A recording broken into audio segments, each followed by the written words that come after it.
Hay cosas que duelen más que perder el movimiento de una pierna, ¿saben? Es ver a tu propio hijo, sangre de tu sangre, señalándote con el dedo en la cara y diciendo, o atiendes bien a mi esposa, o te vas. Estoy cansado de viejos malagradecidos aquí dentro. Y después ver a esa nuera riéndose de tu desgracia como si fuera un chiste de cantina. Mi nombre es Gerardo Pérez Sánchez, tengo 73 años y vivo en Guanajuato, aquí en el Bajío mexicano. Trabajé toda mi vida como vigilante, de esos que se quedaban toda la noche de pie, con los ojos abiertos y la pistola en la cintura, protegiendo lo que es de otros. Nunca imaginé que un día necesitaría protegerme de mi propio hijo, Nicolás. Esta historia que voy a contar es de esas que uno preferiría ni recordar, pero que necesita ser contada para que sirva de lección. Antes de todo, déjenme explicar cómo vine a parar en esta situación. Después de sufrir una trombosis hace 3 años y perder parte de la movilidad de mi pierna izquierda, las cosas cambiaron mucho en mi vida. De ser un hombre que se despertaba a las 5 de la mañana todos los días, que caminaba casi 10 kilómetros por noche haciendo rondas en empresas, me convertí en un viejo cojeando, necesitando un bastón para ir hasta el baño. No es fácil para un hombre, que siempre fue el pilar de la familia, depender de otros para cosas simples. Si te está gustando esta historia, dale like y suscríbete al canal. Deja en los comentarios desde dónde estás viendo y qué hora es cuando estás viendo esto. Todos los días hay nuevas historias aquí en este canal. La gente de Guanajuato me conoce y muchos que pasan por esta misma situación se identificarán con lo que tengo que contar. Es bueno saber que no estamos solos en nuestros dolores. Podría haberme quedado solo en mi casita, terco contra la vida, pero pensé que estaría más protegido viviendo con mi hijo. Al final, eran solo él y su esposa Carla, en una casa grande en la colonia Lomas del Sol.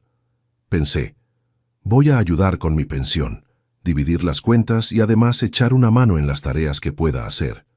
Parecía lo correcto. Poco sabía que estaba entrando en la cueva de los leones y que el rugido más fuerte vendría precisamente de quien yo crié con tanto cariño. Pero antes de contar lo que pasó en esa comida fatídica, necesito retroceder en el tiempo para que entiendan cómo llegué hasta ahí. Nací en un pequeño rancho en los alrededores de Guanajuato, cuando la ciudad ni soñaba con ser lo que es hoy. Mi padre, José Pérez, era un hombre del campo de esos que se despertaban con el canto del gallo y solo soltaban la pala cuando el sol ya se había ido. Mi madre, doña Josefa, cuidaba de la casa y de los 6 hijos que vinimos uno tras otro. Yo era el mayor y desde temprano tuve que ayudar en el trabajo. Con 8 años ya sabía ordeñar vacas, plantar maíz y cosechar frijol. De estudios, solo tuve hasta 4º grado de primaria. Y eso cuando la maestra aparecía, que era cuando Dios quería en esas escuelitas rurales. Pero mi padre siempre decía, Gerardo, lo que importa es el carácter del hombre. Un papel de escuela no hace a nadie honesto. Y con esa lección crecí, creyendo que el trabajo honrado vale más que cualquier diploma colgado en la pared. Cuando cumplí 18 años, vi que la vida en el campo era cada vez más difícil. Los grandes hacendados fueron comprando las tierras de los pequeños y mucha gente como nosotros acabó yendo a la ciudad. Fue cuando decidí probar suerte en la misma Guanajuato. Comencé trabajando como ayudante de albañil, cargando costales de cemento en la espalda todo el día. Después fui despachador en una gasolinera, de esas que estaban abiertas día y noche. Fue allí donde conocí a un hombre que cambiaría mi vida, don Juvenal, dueño de una empresa de seguridad. Muchacho, tienes porte de guardia. ¿Ya pensaste en trabajar en mi empresa? El sueldo es mejor, tienes seguro social y todo. Fue mi oportunidad de cambiar de vida.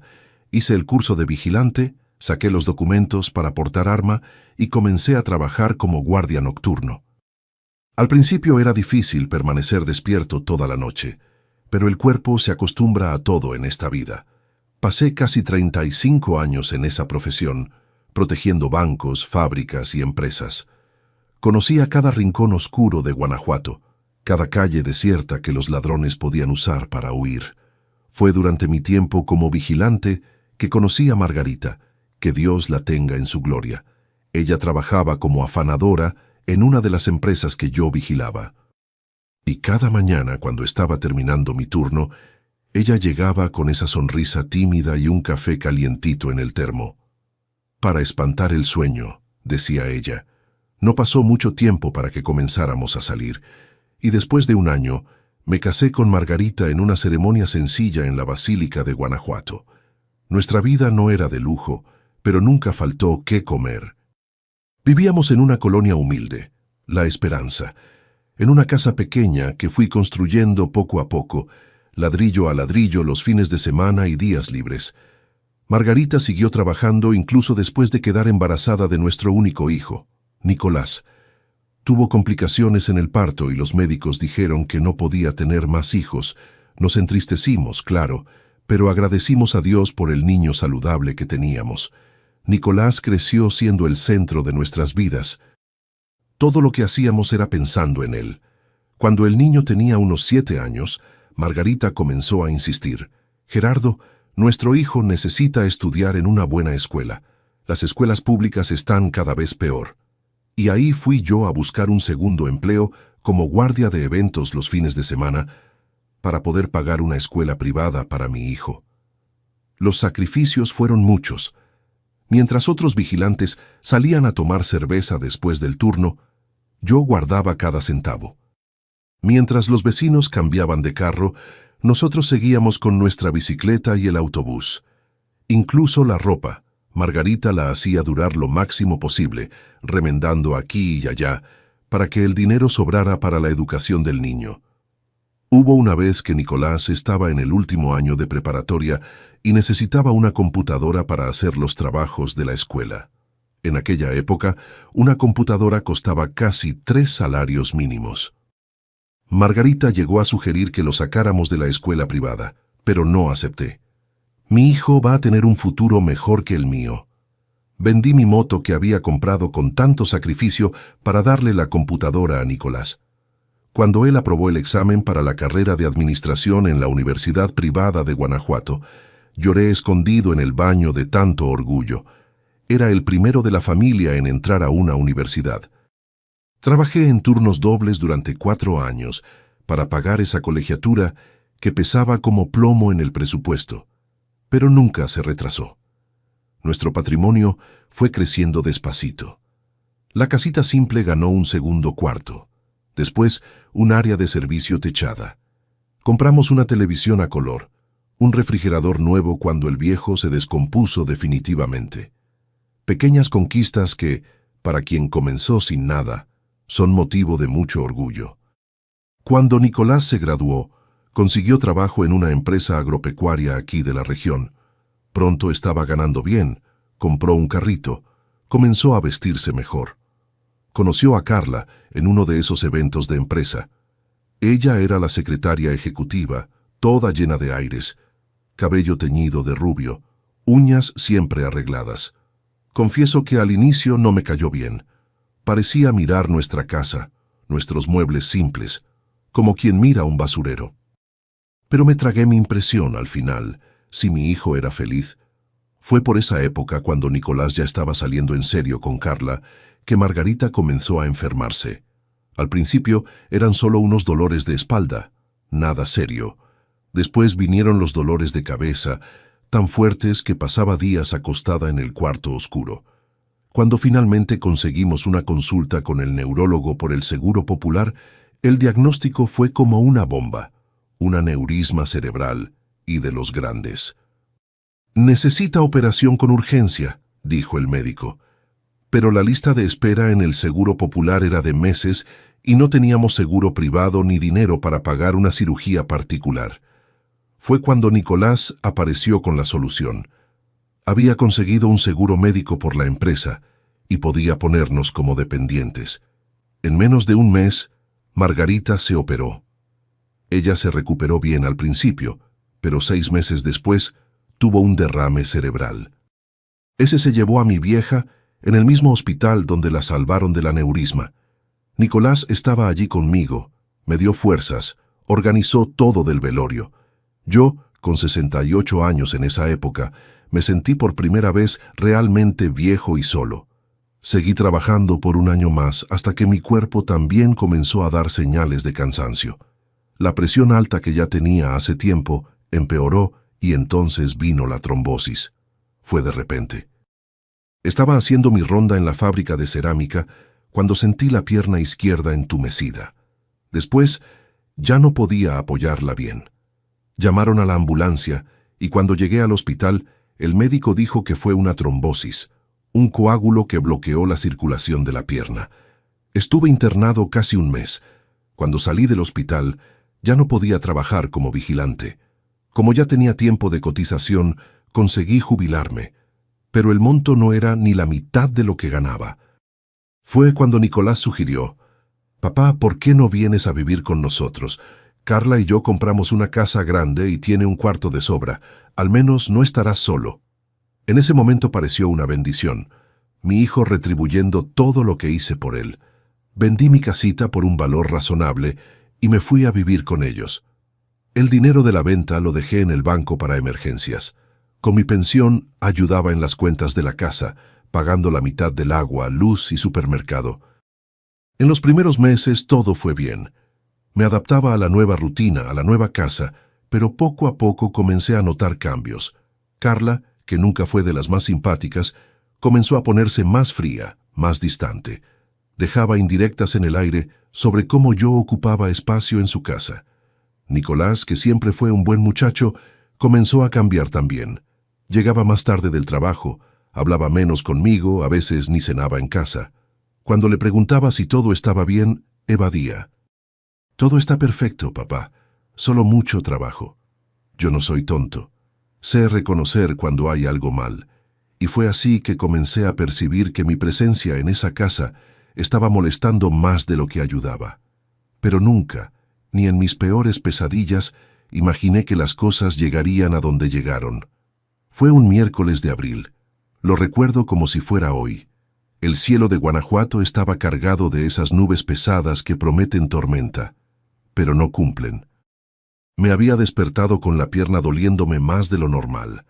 Esos dolores vienen y van desde la trombosis, pero ese día parecía que alguien estaba clavándome un cuchillo en el muslo cada vez que intentaba moverme.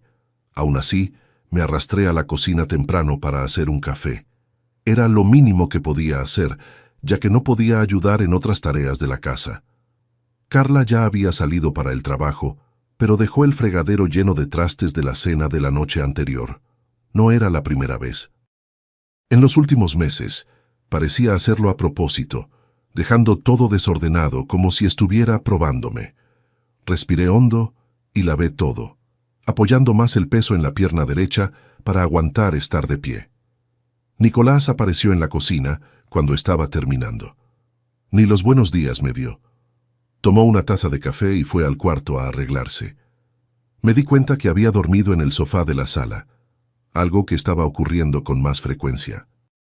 Las peleas entre él y Carla habían aumentado, siempre con voces apagadas tras la puerta del cuarto, pero yo lograba escuchar algunos fragmentos. Muchas veces mi nombre aparecía en esas discusiones. Aquella mañana pasó despacio. Me quedé en la terraza de atrás, mirando hacia el pequeño patio mientras escuchaba mi radio a pilas. Las noticias eran siempre las mismas: violencia, corrupción, precios subiendo. Para distraer la mente, comencé a arrancar la hierba que crecía entre las piedras del camino que llevaba hasta el lavadero. Era un trabajo que podía hacer sentado en un banquito, sin forzar mucho la pierna. Alrededor del mediodía, decidí preparar la comida. Había pollo en el refrigerador y arroz ya cocinado de la cena. Hice un guiso de pollo con papa, de esos que Margarita me enseñó. No soy ningún chef, pero me defiendo en la cocina desde que quedé viudo. Puse la mesa para 3 personas, aun sabiendo que Carla raramente comía en casa. Pero ese día, para mi sorpresa, ella llegó junto con Nicolás. Los dos entraron en silencio, apenas me miraron. Se sirvieron sus platos y se sentaron a la mesa. Intenté iniciar una conversación. «¿Cómo te fue en el trabajo hoy, hijo?» «Normal», respondió él, sin quitar los ojos del plato.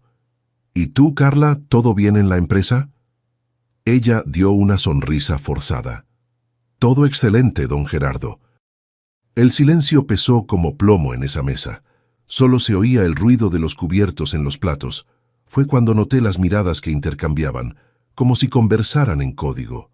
Después de algunos minutos así, Nicolás limpió su boca con la servilleta, tomó un sorbo de agua y me miró directamente a los ojos.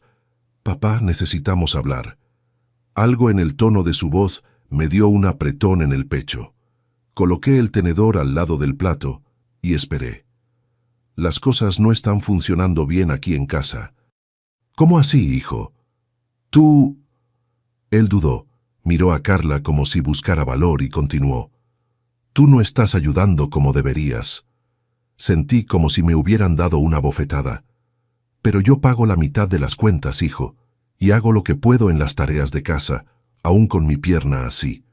No es solo cuestión de dinero, papá, es el ambiente de la casa. Carla y yo apenas tenemos privacidad. Tú siempre estás por aquí. Pero ese fue el acuerdo cuando vine a vivir con ustedes. ¿Dónde más debería estar? En mi cuarto todo el día». Fue cuando Carla entró en la conversación con esa voz de quien habla con un niño terco. «Don Gerardo, usted podría ser más servicial, ¿sabe? Ayudar más con las tareas de la casa. Yo trabajo todo el día, vuelvo cansada y todavía tengo que hacer todo. Usted se queda ahí sentado escuchando ese radiecito». «Hago lo que puedo, Carla. Lavo trastes, hago comida cuando logro mantenerme en pie. Pero hay cosas que no puedo hacer con mi pierna así». «Siempre la excusa de la pierna», murmuró ella, creyendo que no la iba a oír. Aquello me dolió más que cualquier dolor físico. Llamar a mi condición una excusa era como decir que estaba fingiendo, que estaba siendo perezoso. Nicolás notó mi mirada herida e intentó arreglarlo. «Lo que queremos decir, papá, es que necesitamos una mejor solución. Tal vez podrías volver a tu casa». «Vendí mi casa para venir acá, hijo. Fuiste tú mismo quien lo sugirió». El ambiente se puso aún más tenso. Nicolás suspiró profundo, como si estuviera cansado de explicar algo obvio. «Entonces usa el dinero de la venta para alquilar un departamento pequeño, más cerca del centro. Así, estás independiente y podemos visitarte de vez en cuando». En ese momento entendí todo. Querían deshacerse de mí. El hijo que crié con tanto sacrificio, al que le di todo lo que pude y no pude, ahora me veía como una carga.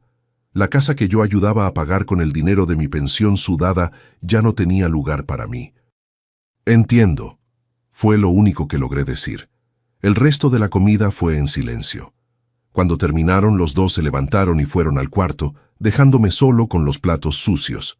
Con dificultad, junté todo y comencé a lavar los trastes.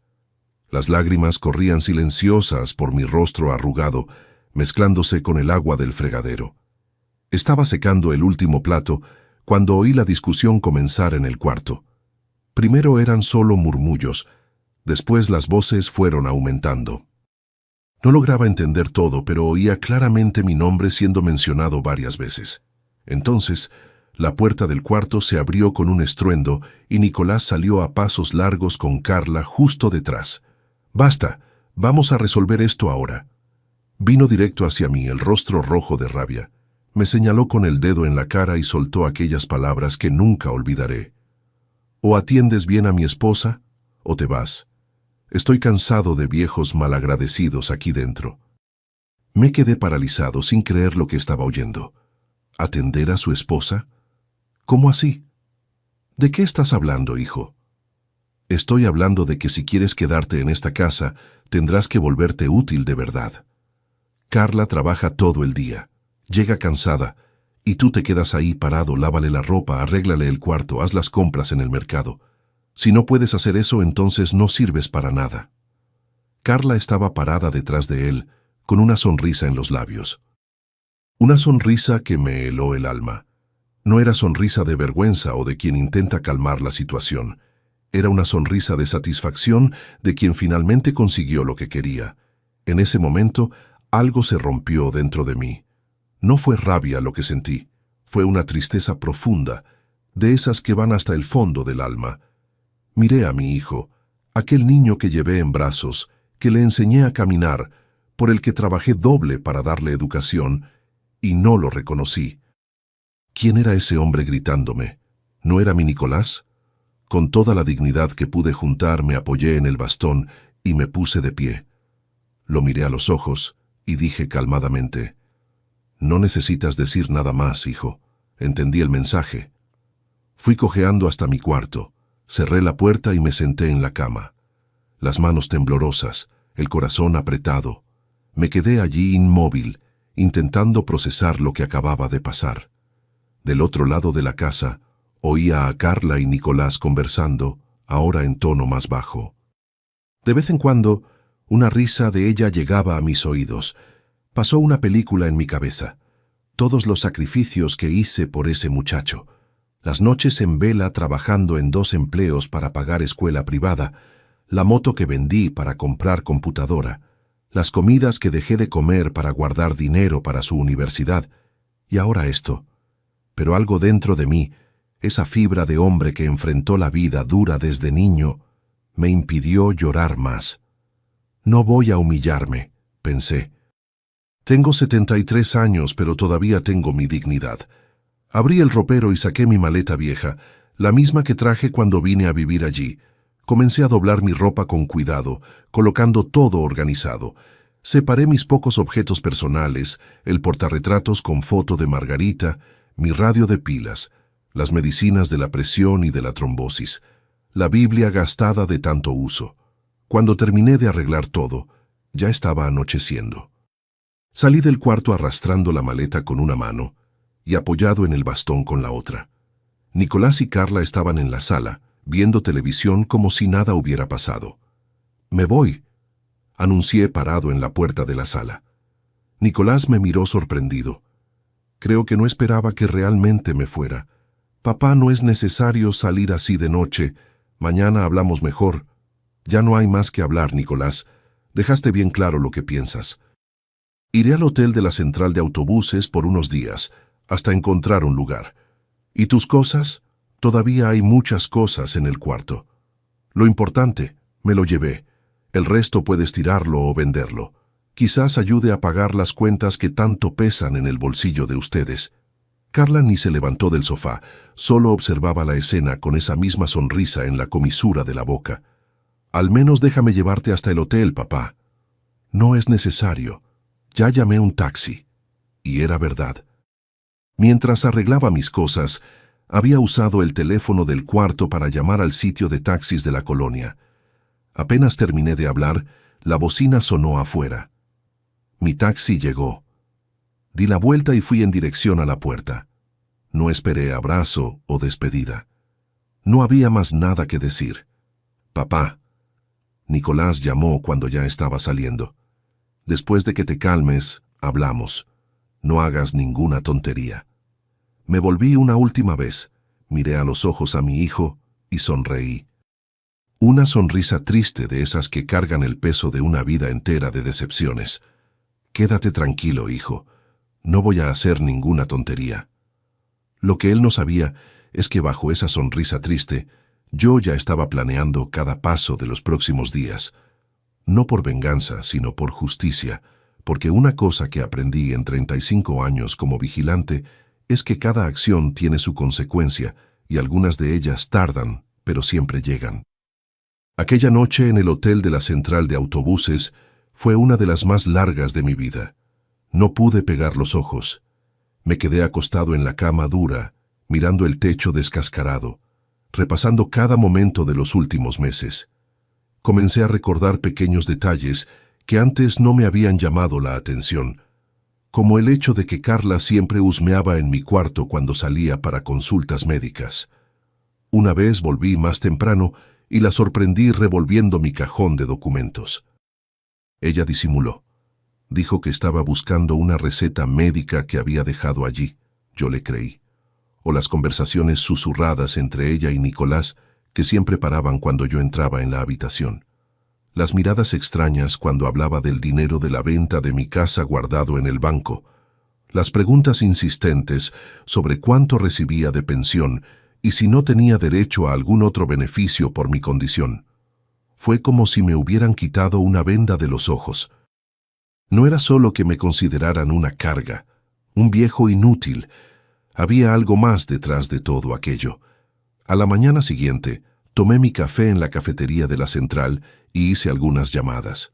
La primera fue para doña Lourdes, mi vecina de muchos años allá en La Esperanza, que continuaba viviendo en el mismo lugar. Le expliqué rápidamente mi situación y pregunté si ella no conocía a alguien que tuviera un cuarto para alquilar. Don Gerardo, el Chuy aquí de la calle de abajo, tiene un cuarto en la parte trasera de su casa que alquila de vez en cuando. Está vacío ahora. ¿Quiere que hable con él? Quiero, sí, doña Lourdes, se lo agradezco mucho. Después llamé al único abogado que conocía, el licenciado Carlos, que me había ayudado con los papeles de la jubilación años atrás. Don Gerardo, me sorprende con esta historia. Lo que su hijo hizo es grave, ¿sabe? Tenemos leyes que protegen a los adultos mayores contra este tipo de situaciones. ¿Qué leyes, licenciado? La ley de los derechos de las personas adultas mayores, don Gerardo. Abandono, apropiación de bienes, abuso psicológico. Todo esto da para proceso. Pero vamos con calma. Primero necesita registrar una denuncia en la comisaría. Hay una especializada en delitos contra adultos mayores aquí en Guanajuato. Después hablamos mejor. Aquella conversación me dio qué pensar. Nunca fui hombre de procesos, de buscar justicia en papel. Siempre resolví mis problemas en el diálogo, en el entendimiento, pero ahora era diferente. No era una desavenencia cualquiera. Era mi propio hijo tratándome como nada después de todo lo que hice por él. Mientras esperaba que doña Lourdes regresara con lo del cuarto, decidí ir al banco a ver cómo estaban mis ahorros. El dinero de la venta de la casa estaba en una cuenta a mi nombre, pero Nicolás tenía un poder para moverlo. Era una precaución que tomé después de la trombosis. Si quedo postrado o peor, pensé en la época, él puede resolver las cosas por mí. En el banco, la sorpresa que ya temía. De los $6,500 de la venta de la casa, quedaban apenas $250. Casi 2/3 habían sido retirados en diversas extracciones en los últimos meses. ¿Quién hizo todos estos retiros?, pregunté a la empleada, ya sabiendo la respuesta. Fueron hechos con el poder, don Gerardo, por su hijo, Nicolás Pérez. ¿Y no me avisaron? ¿No mandaron ningún aviso? Los avisos van por mensaje al celular registrado, señor. Y ahí recordé que cuando fui a vivir con Nicolás, él sugirió que cambiara el número de celular registrado en el banco por el suyo.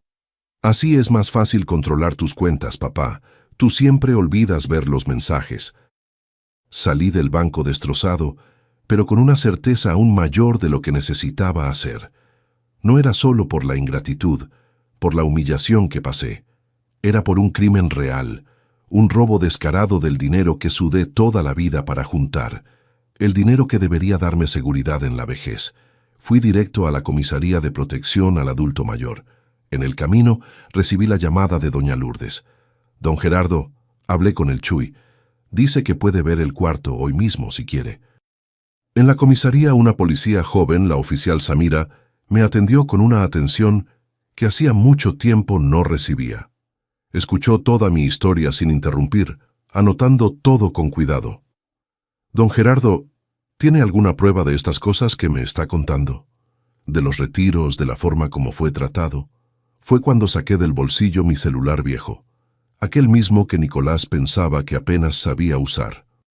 Lo que él no sabía es que después de años trabajando como vigilante, aprendí a siempre prevenirme. En los últimos meses, cuando las cosas comenzaron a ponerse extrañas, grababa nuestras conversaciones. Tenía audios de discusiones, indirectas, y principalmente, había grabado toda la escena de la comida del día anterior. También tenía capturas de conversaciones de Nicolás en la computadora de casa que dejaba abierta, creyendo que yo no sabía manejar esas tecnologías. Conversaciones con Carla sobre cómo usar mi dinero, sobre cómo estaban cansados de mantener al viejo y querían deshacerse de mí lo antes posible. La oficial escuchó algunos de los audios, miró las capturas y su expresión fue cambiando de compasión a indignación. Don Gerardo, esto es un caso serio. Voy a registrar una denuncia ahora mismo y encaminarla al comisario. ¿Usted tiene dónde quedarse? ¿Está seguro? Voy a ver un cuarto para alquilar hoy mismo. Excelente. Y mañana quiero que venga aquí nuevamente. Vamos a llamar a alguien del Consejo del Adulto Mayor y un representante de la Defensoría Pública. Su caso no quedará impune, lo prometo. Salí de allí con una mezcla de tristeza y alivio. Triste por haber llegado a este punto, por tener que denunciar a mi propio hijo, pero aliviado por saber que no estaba solo, que existían leyes y personas dispuestas a hacer justicia. Aquella tarde fui a ver el cuarto del Chuy. Era una habitación con baño y una pequeña cocina, modesta pero limpia y arreglada. Cerré el alquiler en el momento. Al menos tendría un techo sobre mi cabeza mientras resolvía mi situación. Por la noche, ya instalado en el cuarto, recibí una llamada de Nicolás. Dejé que sonara varias veces antes de contestar. Cuando finalmente dije, bueno, su voz vino cargada de falsa preocupación. «Papá, ¿dónde estás? Estamos preocupados». «¿Están? Qué extraño. Ayer no parecían nada preocupados cuando me corrieron de casa». «No fue así, papá. Entendiste mal. Nosotros solo queríamos que...» «Entendí muy bien, Nicolás. Y no te preocupes. Estoy en un lugar seguro. Necesitas volver a casa, papá. Tus cosas están todas aquí, tus documentos». «¿Qué documentos, Nicolás? Aquellos que Carla vivía husmeando cuando yo salía. ¿O el poder para el banco que usaste para sacar casi $6,000 de mi cuenta sin mi autorización?» Silencio del otro lado. Por un momento pensé que había colgado. «Papá, ¿puedo explicar eso? Tuvimos algunas dificultades, unas deudas. Iba a reponer todo». «Claro que ibas. Por eso querían tanto que yo saliera de casa, ¿no? ¿Para reponer mi dinero? No es lo que estás pensando. Por favor, vamos a hablar en persona. ¿Dónde estás?» «Mañana sabrás dónde estoy, hijo, y sabrás también lo que estoy pensando. Buenas noches».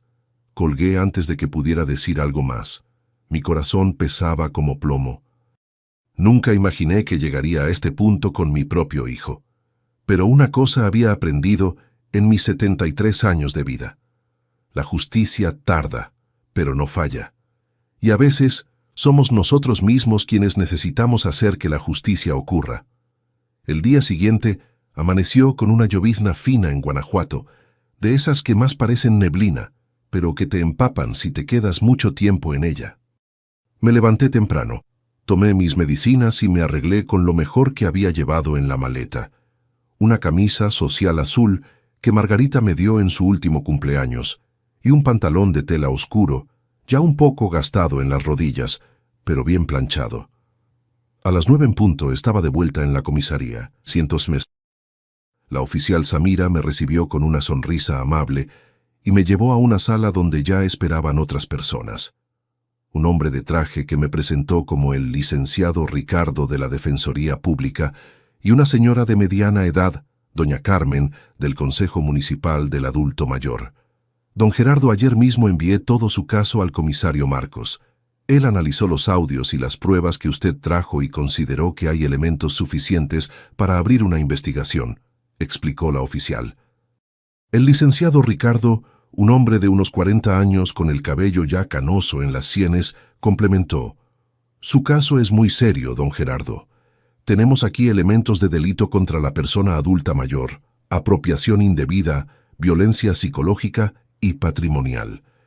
Pero antes de entrar con las medidas judiciales quería preguntarle, ¿está seguro de que quiere seguir con esto? Estamos hablando de su hijo. Miré a aquel hombre a los ojos, sintiendo el peso de cada palabra que iba a decir. Licenciado, yo crié a mi hijo para ser hombre de bien, para respetar a los demás, principalmente a los mayores. Si él eligió otro camino, tengo que hacer mi parte. No es solo por mí, es por todos los viejos que pasan por esto y no tienen valor o condiciones para denunciar. El licenciado Ricardo asintió, satisfecho con mi respuesta. En ese caso, vamos a actuar rápidamente. La Defensoría va a entrar hoy mismo con una acción de medida de protección para usted, para garantizar que su hijo no pueda acercarse ni hacer contacto. También vamos a pedir el bloqueo de las cuentas conjuntas y la revocación de cualquier poder. Doña Carmen del Consejo del Adulto Mayor, una señora de mirada dulce pero firme, también se manifestó. Don Gerardo, lo que le pasó a usted, lamentablemente, no es un caso aislado. Muchos adultos mayores sufren violencia patrimonial y psicológica de sus propios familiares. Pero usted hizo algo que pocos tienen valor de hacer, denunció y trajo pruebas. Eso nos va a ayudar mucho en su caso. La oficial Samira entonces me sorprendió. Don Gerardo, el comisario autorizó un operativo para hoy mismo. Vamos a ir hasta la casa de su hijo con orden para verificar la situación y recoger sus pertenencias y documentos. Aquello me tomó por sorpresa. ¿Tan rápido? Sí, explicó ella. Los casos que involucran adultos mayores tienen prioridad legal y las pruebas que usted trajo son muy contundentes. Los audios dejan claro el trato que usted recibía y los extractos bancarios muestran la apropiación indebida. El comisario no quiso perder tiempo. Fue cuando recordé un detalle importante que aún no había mencionado. Hay una cosa más que ustedes necesitan saber. Mientras vivía allá, descubrí algo extraño.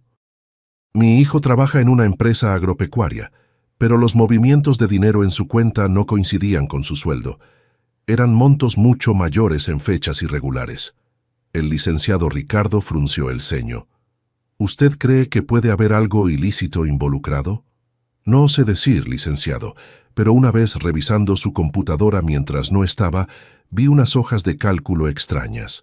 Tenían nombres de agricultores de la región y montos altos marcados como comisión especial. La oficial Samira anotó todo con interés. Esto puede indicar otros delitos. Vamos a investigar con cuidado. En las horas siguientes, todo sucedió con una rapidez que me sorprendió.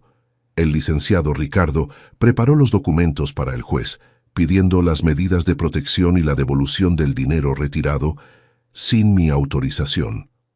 Doña Carmen organizó una asistencia social para mí, garantizando que tendría acompañamiento durante todo el proceso. Y la oficial Samira, junto con otros 2 policías y un oficial de justicia, me acompañó hasta la casa de Nicolás para buscar mis pertenencias y documentos. Cuando llegamos allá, alrededor de las 3 de la tarde, solo Carla estaba en casa. El impacto en su rostro al ver la patrulla policial estacionada frente a la casa no tiene precio. Abrió la puerta ya gritando, «¿Qué está pasando aquí? ¿Por qué hay policía en mi casa?» El oficial de justicia, un hombre de apariencia seria, se adelantó. «Señora, tenemos una orden para recoger las pertenencias del señor Gerardo Pérez Sánchez y hacer una verificación en el lugar. Por favor, permítanos entrar». «No pueden entrar así a mi casa. Voy a llamar a mi esposo. Él es...» «Lo que sea, señora», interrumpió la oficial Samira. «Si prefiere, podemos llevarla a la comisaría para declarar mientras se realiza el operativo. La decisión es suya». Carla palideció. Me miró de pie al lado de la oficial, apoyado en mi bastón, y sus ojos se estrecharon de rabia. «Esto es cosa suya, ¿verdad, viejo? ¿Qué inventó para estos policías?» «No inventé nada, Carla. Solo mostré la verdad». Los policías entraron y fueron directo al cuarto que yo ocupaba. Comencé a separar mis documentos, ropa y objetos personales que habían quedado atrás. Mientras tanto, la oficial Samira y el otro policía hacían una inspección por la casa. Fue en ese momento que Nicolás llegó. Entró como un huracán, gritando, queriendo saber qué estaba pasando. Cuando me vio, vino hacia mí con el rostro contorsionado de rabia. «Papá, ¿qué hiciste? ¿Llamaste a la policía a nuestra casa? ¿Te volviste loco?» La oficial Samira se interpuso entre nosotros. «Señor Nicolás Pérez, le pido que mantenga distancia de su padre. Él está bajo medida de protección a partir de hoy». «¿Medida de protección? ¿Qué payasada es esta? Él es mi padre». «Exactamente por eso la situación es aún más grave», dijo el oficial de justicia, entregando un papel a Nicolás. «Esta es una notificación judicial. Usted está siendo investigado por delitos previstos en la Ley de los Derechos de las Personas Adultas Mayores, apropiación indebida y violencia patrimonial y psicológica». Nicolás leyó el papel incrédulo. «Esto es mentira». Mi padre está senil, inventando cosas. Tenemos pruebas concretas, señor Nicolás, dijo la oficial Samira. Audios, extractos bancarios, capturas de conversaciones, y acabamos de encontrar en el despacho de la casa documentos que comprueban retiros no autorizados de la cuenta de su padre. Fue cuando uno de los policías llamó a la oficial Samira discretamente. Conversaron en voz baja y ella volvió con una expresión aún más seria. Señor Nicolás, encontramos en su computadora documentos que indican posibles delitos de corrupción y evasión fiscal. Necesitaremos incautar el equipo para análisis. El rostro de mi hijo perdió todo el color. Carla comenzó a llorar descontroladamente, gritando que no sabía nada, que todo era culpa de él. En aquel momento, no sentía alegría ni satisfacción, solo una profunda tristeza por ver en lo que mi hijo se había convertido. Pero también sentía que la justicia se estaba haciendo. Los policías terminaron de recoger mis pertenencias y los documentos necesarios. Cuando estábamos saliendo, Nicolás, ahora con un tono desesperado, intentó alcanzarme. «Papá, por el amor de Dios, no me hagas esto. Puedo explicarlo todo. Puedo devolverte tu dinero. Era solo un momento difícil, te íbamos a compensar». Me detuve en la puerta, me volví y lo miré a los ojos. Ya no había rabia en mí, solo una inmensa decepción. «Habla con tu abogado, Nicolás, no conmigo». Salí de allí con la certeza de que había hecho lo correcto, doloroso pero correcto. En el camino de regreso a la comisaría, la oficial Samira me informó que con los documentos encontrados en la casa, el caso ganaba una nueva dimensión. Don Gerardo, parece que su hijo estaba involucrado en un esquema de sobornos en el sector agropecuario, falsificación de informes ambientales, licencias irregulares. Es algo grande. Nunca imaginé que pudiera involucrarse en esto, oficial. Crié a mi hijo para ser honesto. Desafortunadamente, las decisiones son de ellos, don Gerardo. No se culpe por eso. En los días siguientes, las cosas sucedieron rápidamente. El juez determinó que Nicolás devolviera todo el dinero que había retirado de mi cuenta sin autorización. También se concedió una medida de protección, impidiendo que él o Carla se acercaran a mí o hicieran cualquier tipo de contacto. Una semana después de la denuncia, recibí una llamada de la Defensoría Pública. El licenciado Ricardo con novedades. Don Gerardo, tengo una noticia importante. El juez determinó que la casa donde su hijo vive sea presentada como garantía para el pago de las indemnizaciones debidas a usted. Parece que la propiedad fue comprada con dinero de origen sospechoso relacionado con el esquema de corrupción que están investigando. ¿Y mi hijo y su esposa, dónde se quedarán? Su hijo está en arresto domiciliario, usando brazalete electrónico mientras responde al proceso. Están viviendo en un departamento alquilado. Sus cuentas fueron bloqueadas y él fue suspendido del trabajo. No era esto lo que quería cuando fui a la comisaría. Nunca deseé ver a mi hijo preso o en la miseria. Solo quería justicia. Quería mi dinero de vuelta, mi dignidad. Pero las consecuencias de sus actos fueron más allá de lo que pude prever. 2 semanas después, fui llamado para una audiencia en el juzgado. Nicolás estaría allí con su abogado para un intento de conciliación. Confieso que estaba nervioso. Era la primera vez que lo vería desde aquel día en la casa. Cuando entré en la sala de audiencia, apoyado en mi bastón y acompañado por el licenciado Ricardo, Nicolás ya estaba allí, sentado al lado de un abogado de apariencia cara.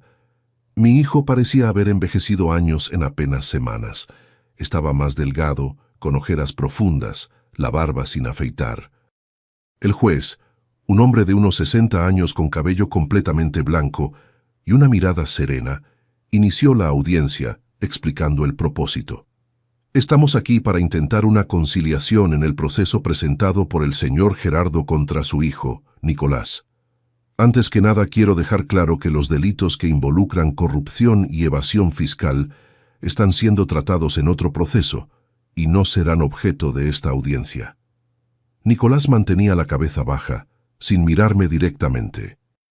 Su abogado tomó la palabra. Su señoría, Mi cliente reconoce los errores cometidos contra su padre y está dispuesto a hacer una reparación completa, además de la devolución integral de los valores retirados sin autorización. Ofrecemos una indemnización por daños morales por el valor de $2.500. El juez me miró a mí y al licenciado Ricardo. ¿Acepta estos términos, don Gerardo? Antes de que mi abogado pudiera responder, pedí hablar. Su señoría, el dinero es importante, sí. Es fruto de mi trabajo de toda una vida, pero lo que más me lastimó fue la ingratitud, la falta de respeto. Como un hijo que crié con tanto sacrificio pudo hacerme esto. Nicolás finalmente levantó la cabeza y me miró a los ojos. Pude ver que lloraba. Papá, me equivoqué. Me equivoqué feo. No tengo excusas por lo que hice. Dejé que la ambición, el dinero fácil, me corrompiera. Después, cuando las deudas comenzaron a aparecer, entré en desesperación, pero nada justifica lo que te hice, la forma como te traté. El juez intervino. Señor Nicolás, el arrepentimiento es el primer paso, pero las acciones tienen consecuencias. Usted no solo faltó el respeto y maltrató a su padre, sino que también se apropió indebidamente de sus bienes, además de los otros delitos por los que responde. Lo sé, su señoría. Estoy listo para asumir las consecuencias. Solo quería que mi padre supiera que, a pesar de todo, todavía lo amo y lo siento mucho, mucho de verdad. Miré a aquel hombre quebrado frente a mí y vi en él al niño que un día llevé en los hombros. Por un momento casi flaqueé, pero entonces recordé cómo fui tratado, las palabras duras, la sonrisa burlona de Carla, y supe lo que necesitaba hacer. Su señoría, dije, manteniendo la voz firme. Acepto la devolución del dinero y la indemnización, pero quiero que quede registrado. No se trata de dinero, se trata de respeto, de dignidad, algo que no se compra ni se vende. El juez asintió satisfecho. Palabras sabias, don Gerardo. Vamos a formalizar el acuerdo entonces. Mientras los abogados arreglaban los detalles, Nicolás intentó una vez más. Papá, después de que todo esto termine, ¿crees que algún día podrás perdonarme? Miré a mi hijo, sintiendo el peso de toda una vida en mis palabras. El perdón no es algo que se da de una vez, hijo. Es un camino que se recorre poco a poco. Tú tienes tu camino por delante y yo tengo el mío. Quizás un día se crucen de nuevo. Salí de aquella audiencia con una mezcla de alivio y tristeza. La justicia se estaba haciendo. ¿Pero a qué precio? Un hijo que probablemente iría preso, una familia destruida. Pero, como dice el dicho, quien siembra viento, cosecha tempestades. En las semanas siguientes, las cosas comenzaron a organizarse en mi vida.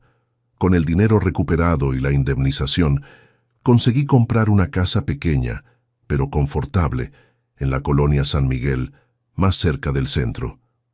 Contraté a una señora, doña Teresita, para que viniera 3 veces por semana a ayudarme con la limpieza y a cocinar. La noticia de mi caso corrió por la ciudad. De repente, yo era una especie de héroe para muchos adultos mayores. Fui invitado por el Consejo Municipal del Adulto Mayor para dar pláticas, contar mi experiencia. Al principio vacilé. No quería exponer aún más la situación de mi hijo, pero después entendí que mi historia podía ayudar a otros viejos que pasaban por lo mismo. Una tarde recibí la visita de doña Carmen del Consejo del Adulto Mayor. Traía noticias sobre Nicolás. Don Gerardo, su hijo fue condenado a 5 años de prisión por los delitos de corrupción y evasión. Por ser reo primario y por la confesión, cumplirá en régimen semiabierto. Y su esposa pidió el divorcio. ¿Y Carla también fue condenada? No lograron probar que ella tuviera participación directa en el esquema, pero perdió el empleo cuando el escándalo salió a la luz. Por lo que supe, volvió a la ciudad de sus padres en el interior de Michoacán. Me quedé en silencio, absorbiendo aquella información. No sentía alegría con el sufrimiento de ellos, pero había una sensación de que la justicia había sido hecha, no por venganza, sino para restaurar el orden de las cosas. Su hijo envió una carta para usted, dijo doña Carmen, sacando un sobre de su bolso. Pasó por el juez, fue autorizada. No está obligado a leerla si no quiere. Tomé el sobre sintiendo su peso entre mis dedos arrugados. La leeré, sí. Gracias. Después de que doña Carmen se fue, me senté en la mecedora de la terraza de mi nueva casa y abrí la carta. La letra de Nicolás, siempre tan firme y decidida, ahora parecía temblorosa, insegura. Papá, sé que nada de lo que diga borrará lo que hice. Las palabras parecen vacías ante el tamaño de mi error, pero necesito decirlo de todos modos. Lo siento mucho, más de lo que puedo expresar. Traicioné tu confianza, falté el respeto al hombre que me dio la vida y sacrificó todo por mí. No hay excusa para esto. La prisión ha sido dura pero necesaria. Tengo mucho tiempo para pensar, para recordar todo lo que me enseñaste y que elegí ignorar. La ambición me cegó, me hizo olvidar los valores que plantaste en mí. No espero tu perdón. No lo merezco. Solo quería que supieras que, a pesar de todo, nunca dejé de amarte y que pasaré el resto de mi vida intentando ser el hombre que merecías tener como hijo. Si algún día después de que salga de aquí me lo permites, me gustaría intentar reconstruir alguna relación. Sé que nunca será como antes, pero tal vez podamos encontrar un nuevo camino. Con amor y arrepentimiento, Nicolás. Doblé la carta y la guardé en el bolsillo de la camisa, muy cerca del corazón. Las lágrimas que corrían por mi rostro ya no eran de rencor o rabia, sino de una tristeza profunda por lo que podría haber sido y no fue. En aquel momento, mirando hacia el cielo de Guanajuato, que comenzaba a teñirse de naranja con la puesta del sol, hice las paces conmigo mismo. No con mi hijo todavía, no. Ese sería un largo camino por delante. Pero conmigo, con el viejo Gerardo, que a los 73 años tuvo el valor de luchar por su dignidad y mostrar que edad no es sinónimo de debilidad. La justicia había sido hecha, y eso, por ahora, era suficiente. Ya han pasado casi 6 meses desde aquel día fatídico en que mi propio hijo me señaló con el dedo en la cara y dijo aquellas palabras que nunca olvidaré. 6 meses de reconstrucción, de aprendizaje, de buscar un nuevo sentido para mi vida. Hoy, sentado en la terraza de mi casa nueva, mirando hacia el pequeño jardín que logré plantar, aún con las limitaciones de mi pierna, percibo cuánto puede cambiar la vida en tan poco tiempo. Antes, yo era apenas un viejo jubilado viviendo de favor, sintiéndome una carga para la familia. Ahora soy un hombre con propósito, respetado en la comunidad, dueño de mi propio destino. No fue fácil llegar hasta aquí. Hubo días en que la soledad pesaba, que la añoranza del hijo que crié apretaba el pecho, que me preguntaba si no debería haber aguantado callado, si no debería haber fingido que no veía lo que estaba pasando. Pero entonces recordaba la humillación, la falta de respeto, el dinero que sudé tanto para juntar siendo robado. Y sabía que había hecho lo correcto. La vida tiene una forma curiosa de sorprendernos.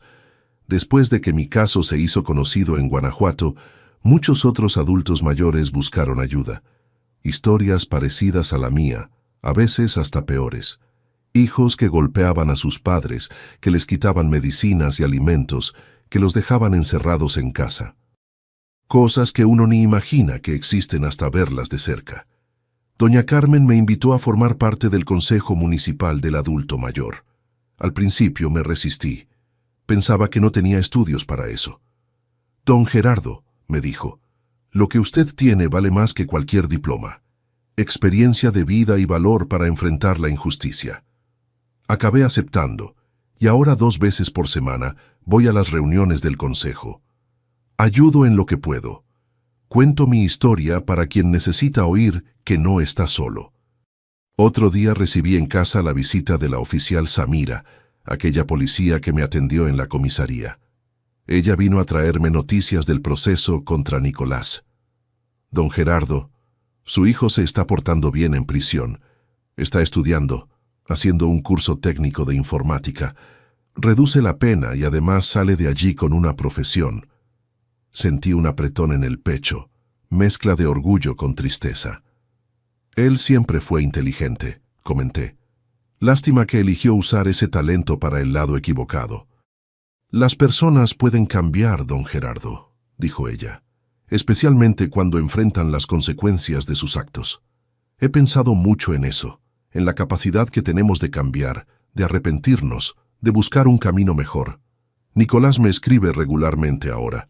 Cartas simples, sin grandes promesas o dramas. Cuenta cómo es su rutina allá dentro. Pregunta por mi salud. Recuerda historias de la infancia. Al principio, yo no respondía. Todavía dolía mucho, pero después de un tiempo comencé a responder. Cartas cortas también, cautelosas, un día a la vez. Mi vida ahora tiene una rutina tranquila. Por la mañana cuido mi jardín. Planté unos tomates, lechuga y cilantro. Tengo hasta un limonero que ya está dando sus primeros frutos. Después de la comida que doña Teresita deja lista antes de irse, tomo una siesta en la hamaca que puse en la terraza. Por la tarde, voy a la plaza a encontrarme con otros viejos como yo.